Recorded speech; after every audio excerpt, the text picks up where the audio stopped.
Laser weapons. Ang mga sandatang makikita lang noon bilang isang science fiction, ngunit ngayon ay patuloy na itong pinapaunlad at dinedevelop ng Estados Unidos upang baguhin ang modernong pakikidigma kung saan ang mga armas na ito ay nagbibigay sa kanilang militar ng bilis, precision at versatility sa pag-engage at pag-neutralize sa iba't ibang banta. Kung kaya't ang tanong, gaano nga ba katotoo na ang Amerika ay mayroon ng ganitong klaseng armas? Isang armas na walang dudang maglalagay na naman sa kanila bilang isang bansang may kinakatakutang hindi pangkaraniwang sandata.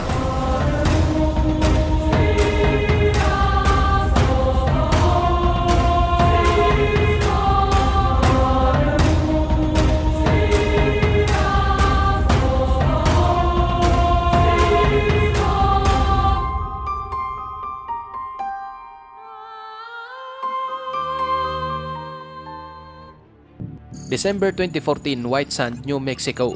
Isang matagumpay na test ang isinagawa ng US Air Force Research Laboratory kung saan gamit ang fiber optic lasers. Pinabagsak nito ang maraming Air-launched missile na mga target.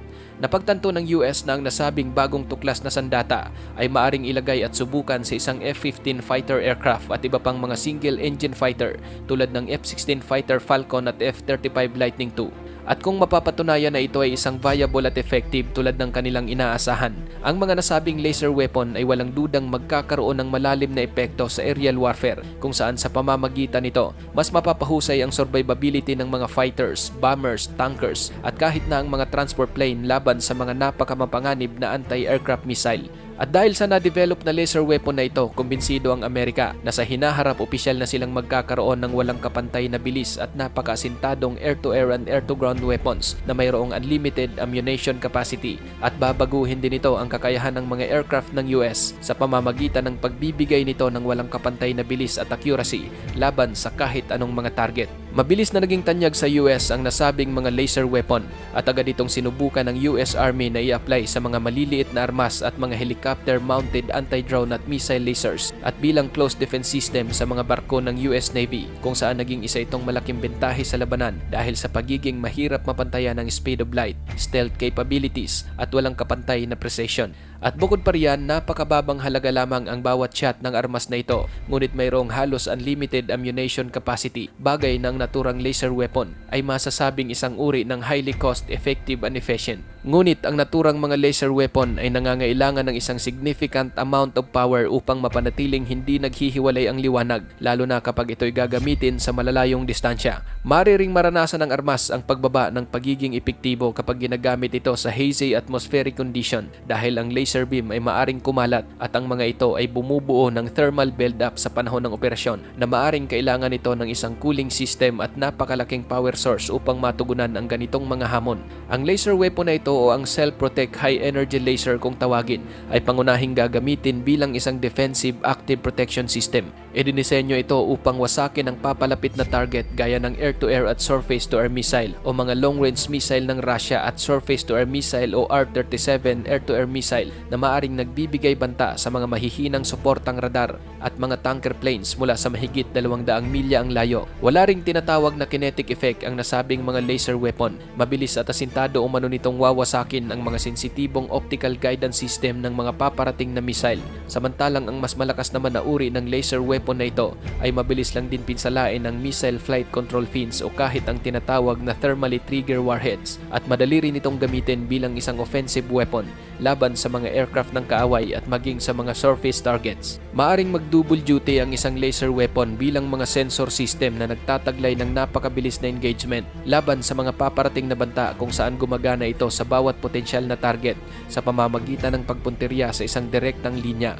Kasalukuyan na ring binubuo ang isang non-lethal or low collateral damage na 60 kilowatt lasers na pwedeng ilagay sa AC-130J Ghost Rider gunship ng US Air Force. Pinapataas ng laser weapon ang survivability ng mga stealth at non-stealth fighters ng US, lalo na sa mga missile na posibleng ipupuntirya sa mga ito. Bagay na ang nasabing armas ay kailangang bilang depensa ng mga stealth bombers tulad ng sa B-2 Spirit o B-21 na umaasa lamang sa stealth para sa survivability at walang mga depensa laban sa sa mga surprise missile attacks at interceptor na posibleng titira sa kanila sa loob ng visual range ng kalaban, at kapag ang mga gantong armas na ang gagamitin, mahirap itong hadlangan ng kahit anong pangdepensa.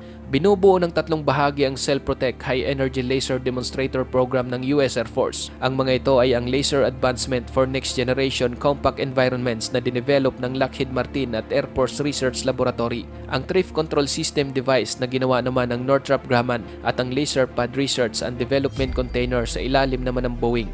Ang Laser Advancement for Next Generation Compact Environments ay kailangang ma-maintain ang kanyang puwersa upang makasurvive sa high altitude at bilis. Papalitin ito upang magkasya sa pad para maiwasan ang thermal build-up mula sa aircraft at i-manage ang kinakailangang electrical load. At upang mas mapalakas pa ang nasabing laser weapon, pwede itong ikabit sa latest na F-35 na mayroong upgraded na mga makina na maaring makabuo ng mas maraming kuryente o direct energy para mas mapalakas ang armas. Ngunit ang Air Force Research Laboratory ay naglabas ng isang paunawa para sa 6 na buwang pag-aaral na tinatawag na Compact High Energy Laser Subsystem Engineering Assessment o CHELSI.